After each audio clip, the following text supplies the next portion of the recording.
more than 50% of your email opens will come from people on their phones. And so that tells you the importance of having optimized content for mobile devices, right? So that's why in today's video, I'm gonna be going over how to optimize your content for email content for mobile. So that way it looks great and it converts as many people as possible as well, okay? That being said, let's dive right into it. So the first thing you need to do to optimize your email content for mobile is keep the headline, sub-headline, and CTA, so aka the most important info, above the fold. So what is the above the fold section? It is the section that you see before the first scroll. So it's the first thing you see essentially. So people should understand the angle, the offer of the email within the first 3 seconds of looking at it. Think Facebook ads, pretty much the same thing, where you want to capture people's attention as fast as possible. You know what I mean? So it's pretty much the same. People's attention spans are fried, and so it is extremely crucial to catch their attention quickly. And that's why having an optimized above default section is so important.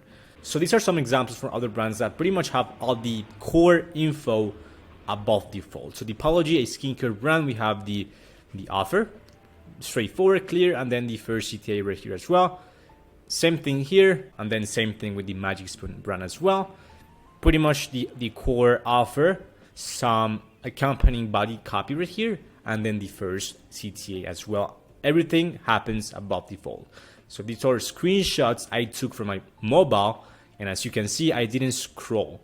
So this is the first section I saw, and so it is extremely important that this is optimized. Again, you want to have the first headline, sub-headline, plus CTA above default. And again, people should understand the angle of the email within the first 3 seconds of looking at it, whether it is an educational piece of content or promotional, salesy, whatever it is, okay? Moving on, we've got, of course, optimizing for dark mode. So if your emails are not optimized for dark mode, they might look like crap. Few things to do right here. First one is use transparent PNGs if you're using like product images, for example, because that way the background goes with the product itself and adapts to the actual dark mode, okay?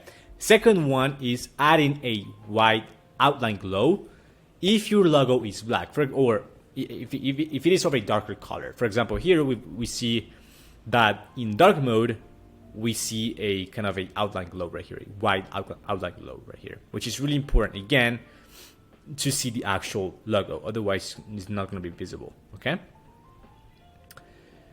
Third tip to keep in mind, which is really important, is to be mindful of color changes and, of course, adapt your design. There's no right or wrong answer right here. There's no magic trick. You have to think and adapt your design based on dark mode.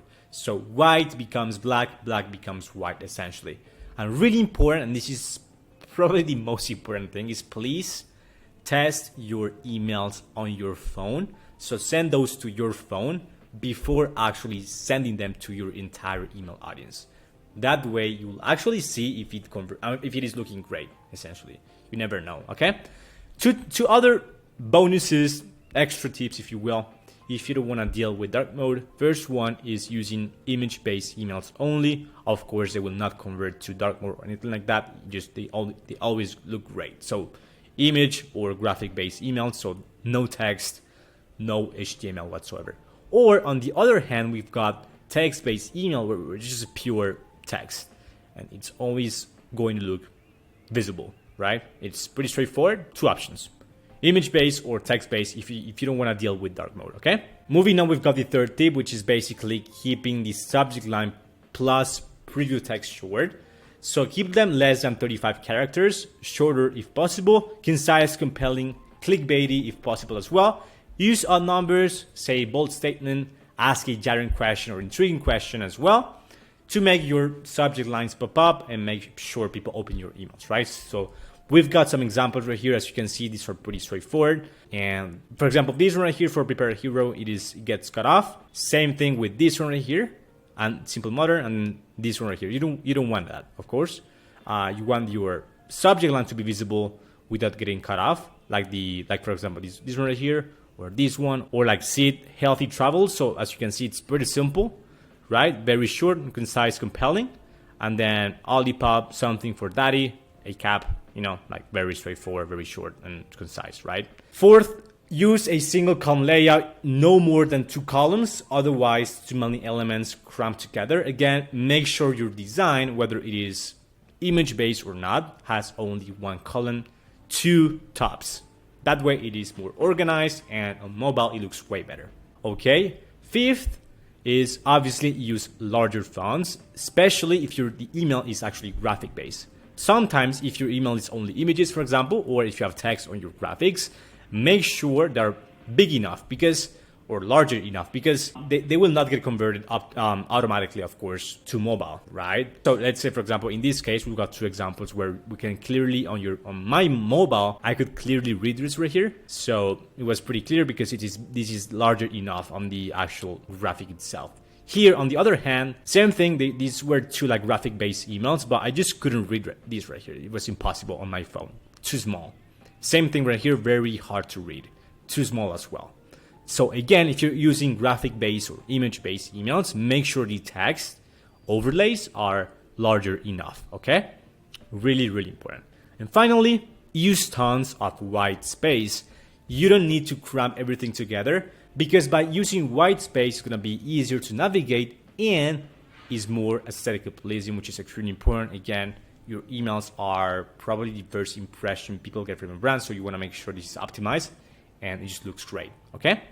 So 2 great examples right here of what to do. Enough white space, it just flows well. Enough space to read, it just flows, right? These 2 emails right here. However, on the other hand, we've got these 2 examples where there's a bunch of stuff together right here. It's too much on my eyes, and I just close the email. Essentially, too much stuff together. I would actually use, again, more white space, more spaces to make it flow better, so it is more readable, skimmable, and it is overall a better user experience. So that's pretty much it for this video. Thanks so much for watching. If you found value in it, please drop a like and a comment. Feel free to check out my other YouTube videos, whether you are a e-commerce brand owner or email strategist, email copywriter, whatever it is. I've got a bunch of value in there for you. And if you're running an e-commerce brand doing over 100K per month right now, and you want a reliable email marketing team with over 4 years of experience and millions of dollars generated for brands, then feel free to reach out to me. I'm gonna leave you a link to my scheduler below. Feel free to book a time that works for you. I'll be more than happy to talk to you. And with that being said, thank you so much for watching. I'll see you in the next one. Bye.